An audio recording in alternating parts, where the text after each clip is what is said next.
अघोरी साधक आणि सैतानी ताकद यांची अनोखी जुगलबंदी असणारी ही कथा जितकी विचित्र विलक्षण तितकीच भयानक, भयोत्पाद माजवणारी ही दीर्घ कथा आपल्याला खिळवून ठेवल्याशिवाय राहणार नाही.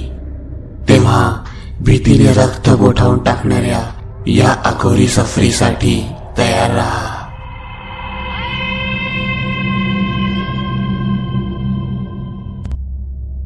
कथेचं नाव आहे अघोरी भाग 10. लेखक दीपक पाटील.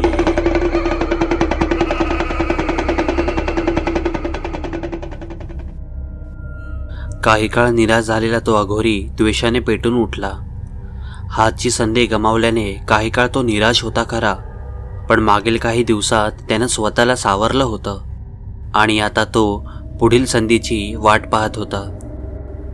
त्या सैतानी कावळ्यांचा मागोवा घेत तो अधूनमधून शहरातही येत होता. शहरात पोलीस त्याला शोधत आहेत याची त्याला किंचितही कल्पना नव्हती, आणि जरी असती तरी त्याला फिकीरही वाटली नसती. आता त्याला आपल्या जीवनाचे ध्येय मिळाले होते आणि त्यासाठी तो काहीही करण्यास तयार होता. हाच तर त्याचा इथे येण्यामागचा उद्देश होता. त्याच्या गुरूंनी, भोरानाथ बाबांनी त्याला तसं सांगितलं होतं, पण आता पुढील अमावस्येची वाट पाहणे क्रमप्राप्त होते, कारण ती सैतानी ताकद केवळ अमावस्येलाच आपलं प्रकटीकरण करत होती आणि अमावस्येला आता आठवडा उरला होता. यावेळी काहीही करून गुरूंनी सांगितल्याप्रमाणे त्या सैतानी ताकदीला कैद करावं लागणार होतं, आणि त्या अघोरीच्या मनात अविरत हाच विचार चालू होता. इकडे साधना आज घरात एकटीच होती. ऑफिसच्या कामामुळे सचिन 2 दिवसासाठी शहराबाहेर गेला होता. कधी नव्हे ती साधना आपल्या घरात काहीशी घाबरल्यासारखी वाटत होती. ते सैतानी कावळे दिवस रात्र अपार्टमेंट समोरच्या झाडावर बसून होते, जणू ते साक्षीच्या पाळतीवर असावेत. साधना तर आता खिडकीत जायलाही घाबरू लागली होती, मात्र सुरक्षित अंतर ठेवून ती कावळ्यांवर नजर ठेवत होती. प्रतापला घरी बोलवण्यासाठी तिने मागील 15 दिवसात 3-4 वेळा त्याला फोन केला होता, पण कामात व्यस्त असलेला प्रताप घरी आलाच नव्हता. त्यामुळे साधनाची चिडचिड वाढली होती. आपल्या मनातील भीती आणि खदखद व्यक्त करण्यासाठी तिला संधीच मिळाली नव्हती. त्यात आज घरी एकटीच असल्याने आणि पुढील 2 रात्री एकटीलाच काढाव्या लागणार असल्याने ती जरा जास्तच घाबरलेली वाटत होती. दुपारी 12च्या दरम्यान कामवाल्या बाई आल्या. साधनाला थोडा विरंगुळा मिळाला, पण पुढील तासभरात आपलं काम उरकून त्या निघूनही गेल्या. साधना पुन्हा एकटी पडली. साक्षीला यायला अजून तासभर तरी वेळ होता. त्या सैतानी कावळ्यांवर नजर ठेवून साधना हॉलमध्येच बसून राहिली. दुपारी ठरलेल्या वेळेत साक्षीची स्कूल बस आली. साधना साक्षीला घेऊन घरात आली. साक्षीशी या विषयावर बोलावे का?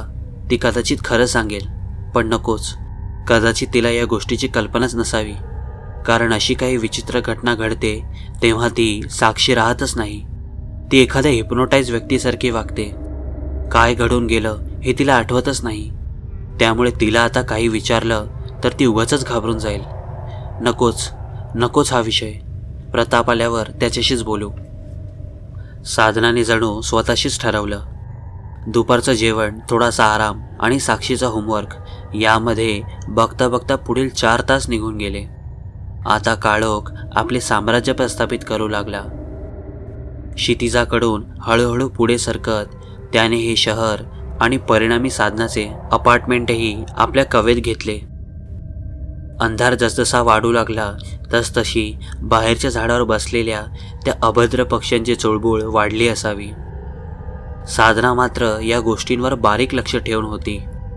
आपल्या मुलीच्या बाबतीत काहीही विपरीत घडू नये यासाठी मनोमन ती देवाची करुणा भागत होती. पण काही विपरीत घडलेच तर? या तरसाठी तिच्याकडे काहीच उत्तर नव्हते. पण काहीही झालं तरी आपल्या मुलीला यातून सही सलामत बाहेर काढायचं आहे हा विचार मात्र तिच्या मनात अगदी ठाम होता. सायंकाळचे 7:30 होऊन गेले होते. साक्षी आपल्या खोलीत कसलेसे ड्रॉइंग्स करत बसली होती. तिच्या खोलीचा दरवाजा साधनाने मुद्दामच खुला ठेवला होता. साधना हॉलमध्ये बसून आपल्या आवडीच्या धारावाहिक पाहत होती. अधूनमधून थांबून टीव्हीचा आवाज म्यूट करून साक्षीच्या खोलीचा अंदाजा घेत होती. साक्षी जरी सोफ्यावर बसलेल्या साधनाला दिसत नसली तरी दरवाजा खुला असल्याने तिची बडबड मात्र ऐकू येत होती. साक्षी काहीतरी बडबडत ड्रॉइंग्स काढण्यात मग्न होती. साक्षीचा आवाज येताच निश्चिंत होऊन साधना पुन्हा टीव्ही पाहत होती. काही काळ सरला असेल. साधनाने टीव्हीचा आवाज म्यूट करून साक्षीचा कानोसा घेण्याचा प्रयत्न केला, पण यावेळी मात्र कसलाच आवाज आला नाही. त्या सरशी उकळायला ठेवलेले दूध जसे सरसर करत वरती यावे तशी साधनाच्या मनात भीतीनं डोकं वर काढायला सुरुवात केली. हिम्मत करून साधना उभी राहिली. टीव्ही अजूनही म्यूट होता. भीतीने पंगू झालेली थरथरती पावले उचलत साधना हळूहळू साक्षीच्या खोलीकडे जाऊ लागली. प्रत्येक पावलासोबत फुलत चाललेला श्वास सांभाळत साधना रूमच्या दरवाजाकडे जाऊ लागली. ती त्या दरवाजासमोर जातच होती आणि अचानक ते दार तिच्या तोंडावर धाडकन बंद झालं. हा प्रकार इतक्या वेगानं आणि अनपेक्षितपणे घडला की साधनाची बोबडीच वळली. दार इतक्या वेगाने आदळलं होतं की ते एका लहान मुलीने आपटण्याचा प्रश्नच नव्हता. एक भयानक ताकदीनिशीने ते आदळलं होतं. पुढच्या क्षणाला स्वतःला सावरत साधना त्या बंद दारावर जोराने हात आदळून साक्षीला आवाज देऊ लागली. साक्षी, साक्षी, दार उघड. आतून काहीच प्रतिसाद येत नव्हता. घामाने डबडबलेली साधना रडू आवरत जीवाच्या आकांताने साक्षीला आवाज देत होती. दोन्ही हाताने जोर लावून दार आत ढकलत होती आणि जोराने धक्का देताच साधनाला समजलं की दार आतून बंद नव्हतं. धक्का देताच ते 4-5 इंच आत जात होतं आणि पुन्हा पूर्वस्थितीत येत होतं. स्वतःला सावरून साधना आता जोराने दार ढकलू लागली. आतून जणू एक असुरी ताकद तितक्याच द्वेषाने प्रतिकार करत होती. मुखात देवाचे नाव घेत साधना सर्व शक्तीपणाला लावून लढा देत होती आणि अखेर 15-20 धक्क्यानंतर अचानक ते दार मोकळं होऊन साधनाच्या धक्क्याने वेगाने मागे जाऊन आदळलं. साधनाची भिरभिरती घाबरी नजर खोलीत साक्षीला शोधू लागली, पण साक्षी कुठेच दिसत नव्हती. साधना आता मोठ्याने रडू लागली आणि खोलीतील दिवा आता चर चर करत अनपेक्षितरित्या बंद चालू होऊ लागला. एवढ्यात अचानक उठून उभी राहू लागलेल्या साक्षीला पाहून साधनाच्या काळजाचा ठोकाच चुकला. आपण समोर जे काही पाहतोय यावर विश्वास ठेवावा की नाही याचा विचार करण्याच्या मनस्थितीत साधना नव्हतीच. समोर घडत असलेला प्रकार इतका भयंकर होता की साधनाची जणू मती गुंग झाली. श्वास घेणे ही प्रतिक्षिप्त क्रिया आहे म्हणूनच, अन्यथा ती कदाचित श्वास घेण्यासही विसरली असती. घामाच्या धारात भिजलेली साधना आपलं धडधड उडणारं काळे चावरत समोरचं ते दृश्य पाहत होती. साक्षी आता पूर्ण उभी होती, पण तिची नजर मात्र साधनाकडे नव्हती. ती खिडकीतून बाहेर पाहत होती. खिडकीसमोरील अंधारात उभ्या झाडावर असणारे ते अभद्र पक्षी मोठ्याने कावकाव करत जणू साक्षीला प्रतिसाद देत असावेत. साक्षी उभी होती खरी, पण ते उभं राहणं सामान्य नव्हतं. साक्षी आपल्या बेडच्या मध्यावर असलेल्या छताला जणू एखादं वटवाघूळ उलटं लटकावं तशी छताला पाय चिटकवून उभी होती. तिचे पूर्ण शरीर उलटं होतं. पाय छताला टेकले होते तर बाकीचं शरीर आणि डोकं हवेत उलटं लटकत होतं. तिची छोटीशी वेडी डोक्याच्या खाली एखाद्या दोलकाप्रमाणे हेलकावे खात होती. आणि हे काळीजाचा ठाव घेणारे दृश्य पाहत असलेली साधना जणू जागीच थिजली होती. आणि पुढच्या क्षणाला साक्षीने घरकन आपले मान काटकोनात वळवत साधनाकडे पाहिलं आणि ती खदाखदा हसू लागली. हा आवाज मानवी खचितच नव्हता. साक्षीचं ते असुरी हसू सुरूच होतं. आणि इतक्यात खोलीतील चमचमणारा दिवा अचानक बंद पडला. या विचित्र योगायोगाचा सामना न करू शकलेली साधना मात्र धाडकन खाली कोसळून मूर्छित झाली. गेले 25 दिवस प्रयत्न करूनही त्या अघोरीचा काहीही मागमूस न लागल्याने प्रताप काहीसा निराश झाला होता. त्याने आपल्या सर्व स्टाफला आता धारेवर धरले होते. मागील 4 दिवस तो स्वतः ग्रस्त पथकासोबत फिरत होता. मिलींदच्या बाबांनी सांगितल्याप्रमाणे तो अघोरी जर या प्रकाराला थांबवण्यासाठी प्रयत्न करत असेल तर तो सापडल्यास त्याच्याकडून बरीच माहिती मिळणार होती. आणि तसेही दिशाहीन प्रतापला आता या प्रकरणाच्या तळाशी जायला दुसरा कोणताच धागादोरा सापडत नव्हता. आणि एक दिवस चौकीतला फोन खणाणला. ऑपरेटरने फोन उचलला आणि पुढच्या काही क्षणात तो धावतच प्रतापच्या कॅबिनमध्ये शिरला. साहेब, एक कॉल आला होता. फोनवर एक माणूस त्या गोसाव्याला नदीकडून शहरात येणाऱ्या रस्त्यावर पाहिलंय असं म्हणत होता. अरे, फेक कॉल असेल किंवा त्यानं दुसऱ्याच कोणाला तरी पाहिलं असेल.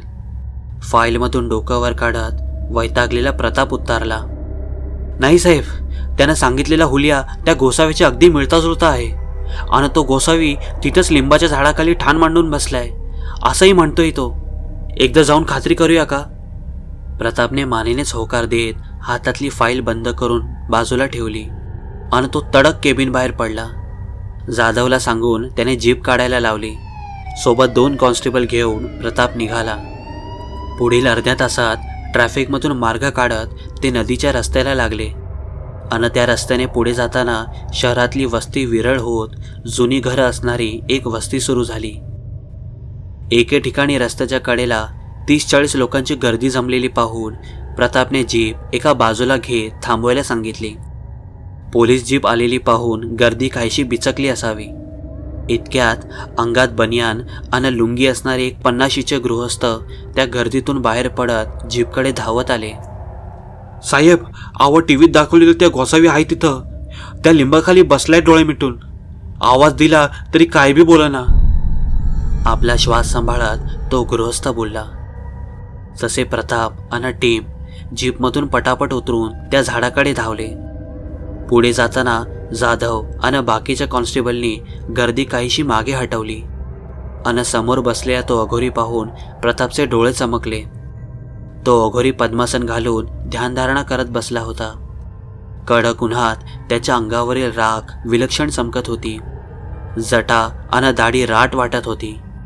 बरेच दिवस त्याने आंघोळ केली नसावी. कृष्य काया पाहून तो बरेच दिवस उपाशी राहत असावा हे समजत होतं. गळ्यातील रुद्राक्ष आणि कवड्यांच्या माळाही काहीशा मळकट वाटत होत्या.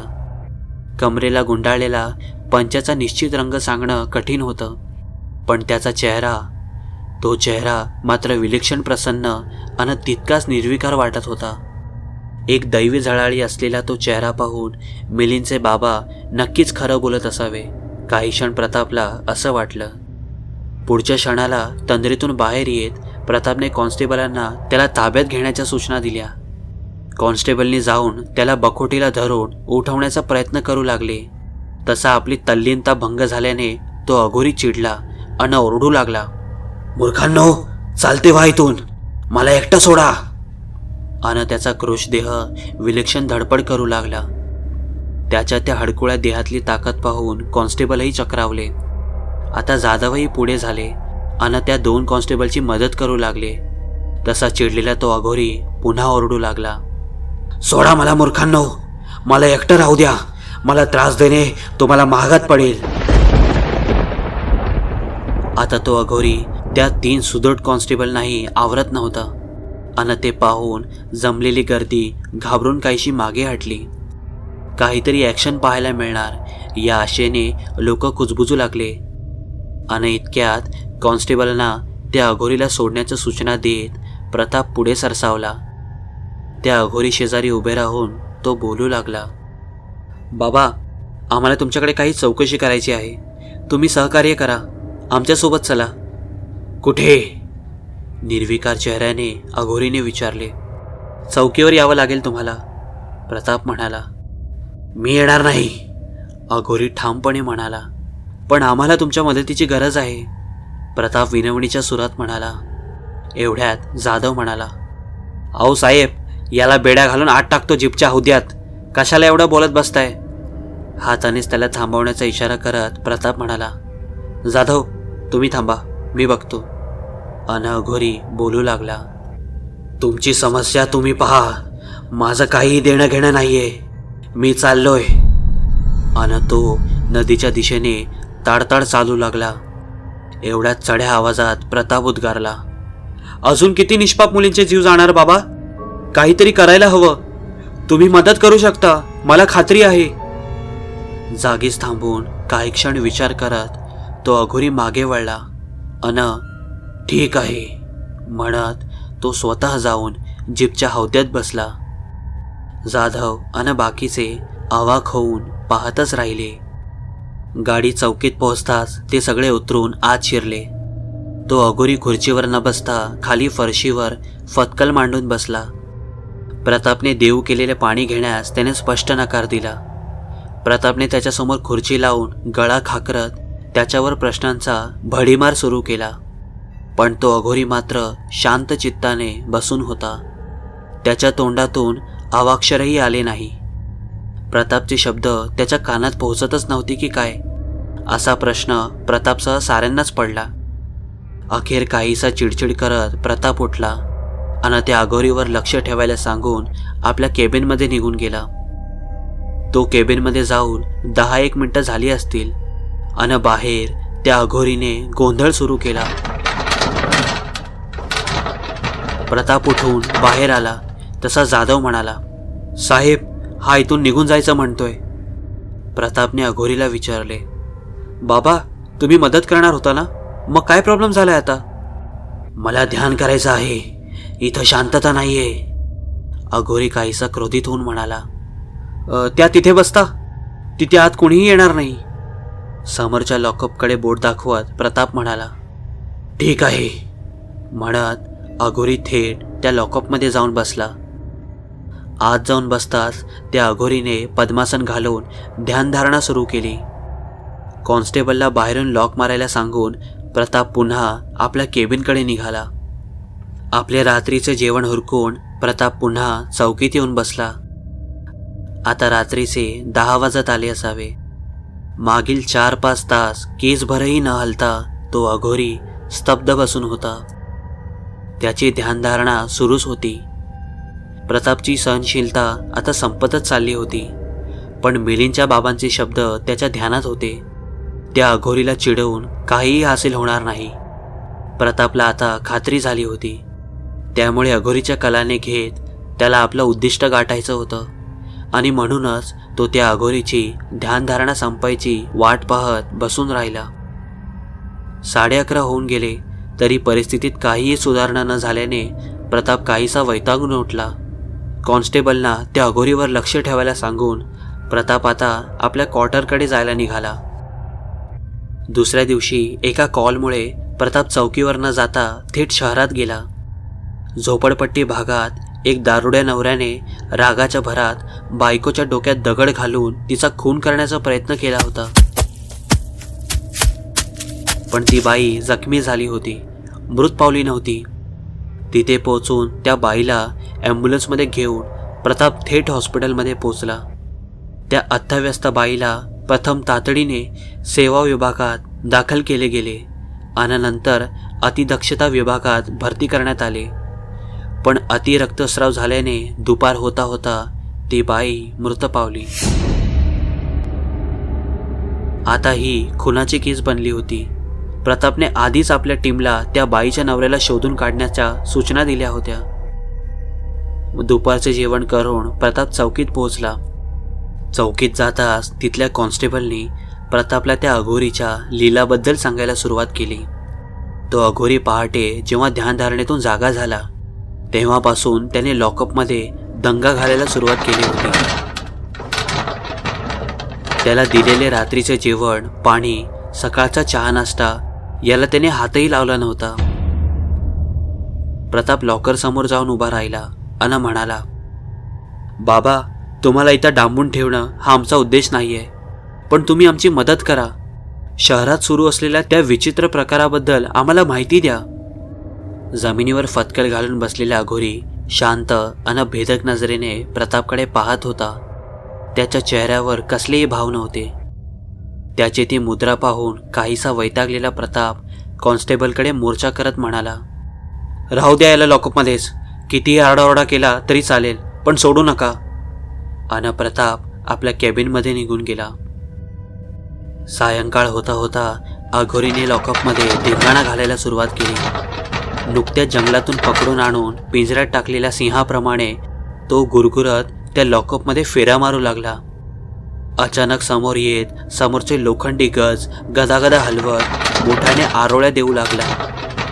त्याच्या डोळ्यात जणू अंगार दाटला होता. आपला राग शक्य तेवढा काबूत ठेवत तो, मला बाहेर काढा, अनर्थ होईल, लवकर काढा, असं काही बाई बडबडत होता. आज अमावस्या होती. रात्रभर लॉकअपमध्ये राहिल्यास अघोरीची आजची संधी हुकणार होती. अन म्हणूनच तो एखाद्या जखमी श्वापदासारखा ओरडत होता, किंचाळत होता. पण बाजूला उभ्या कॉन्स्टेबलना याने काहीही फरक पडत नव्हता. डोकं दुखत असल्याने प्रताप केव्हाच चौकीतून सरळ आपल्या क्वार्टरकडे निघून गेला होता. अन कॉन्स्टेबलना त्याने दिलेल्या हुकुमाप्रमाणे अघोरीला लॉकअपमध्ये ठेवावे लागणार होते. अघोरी आता हतबल झाला होता. कॉन्स्टेबल त्याचे काही केल्या ऐकतच नव्हते. अन ते थेट अघोरीवर हल्ला करत नसल्याने अघोरी आपल्या शक्तीचा वापर करू शकत नव्हता. कारण केवळ स्वरक्षण या कारणासाठीच तो आपली शक्ती वापरू शकत होता. अखेर ध्यानधारणा करत तो बसून राहिला. रात्री 12 नंतर अघोरी अचानक आपली ध्यानधारणा तोडून ओरडू लागला, ते आलेत, ते सैतान घेरट्या घालताहेत, मला सोडा मूर्खांनो, ते पोहोचलेत तिथे, ते जीव घेतील त्या मुलीचा, मला जाऊ द्या. अघोरीचा स्वर यावेळी कमालीचा थरथरत होता. रागाने त्याचे डोळे लालबुंद झाले होते. त्याचं संपूर्ण शरीर कंप पावत होतं. अन अचानक तो लॉकअपच्या त्या गंजाकडे धावला आणि आपल्या हडकुळ्या हातांनी ते गेट गदागदा हलवू लागला. संबंध गेट थरथरू लागले. अघोरीचा वाढता पारा पाहून कॉन्स्टेबल काहीसे घाबरले. आता जर तो थांबला नाही तर हे गेट तुटेल की काय, हा प्रश्न त्यांना पडला असावा. अन इतक्यात तो थांबला आणि आपल्या भारदस्त आवाजात म्हणाला, मुर्दडांनो, तुमच्या चुकीमुळे आज आणखी एक बळी गेला. हे पातक तुमच्या माथी राहील, लक्षात ठेवा. अन कमालीचा निराश होऊन तो पुन्हा जमिनीवर बसला अन पुढच्या क्षणाला तो ध्यानधारणेत लीन झाला.